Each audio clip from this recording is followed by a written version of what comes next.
La Minute Santé et Bien-être sur RWS.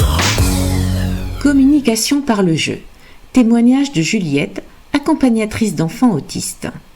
Juliette accompagne quotidiennement des enfants autistes sur l'intérêt du jeu, en situation d'apprentissage et non pas le jeu dans le loisir. Pour Juliette, les jeux sont très importants, car l'enfant manipule le jouet, c'est le corps en entier qui interagit avec le jouet. À l'école maternelle, avant de commencer le graphisme avec un crayon, écrire des lettres, on fait toucher aux enfants les lettres et les formes en relief. Il est important que l'enfant assimile ce qu'il a à apprendre par le biais de ses sens. Et c'est d'autant plus vrai quand il s'agit d'enfants en situation de handicap. Un exemple concret. Depuis 9 mois, Juliette essaie d'apprendre à un enfant autiste ce qu'est un labyrinthe sur une feuille. Elle a fait beaucoup d'essais en guidance totale. Autrement dit, Juliette guide complètement le geste, puis face à une incompréhension totale de l'enfant, a décidé de laisser passer quelque temps. Puis Juliette s'est posé à nouveau la question.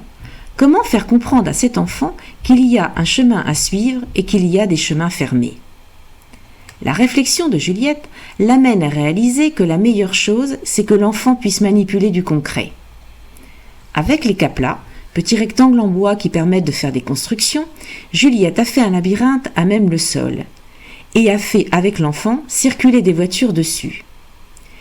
Maintenant, l'enfant a compris ce qu'était un chemin, une route fermée l'obligeant à faire demi-tour. Aussi, dans tout apprentissage, il semble indispensable de manipuler un jeu, un jouet. Cette thématique vous a plu ? Le sujet lors de la prochaine chronique, les possibilités du jeu comme outil de communication en fonction du handicap de l'enfant.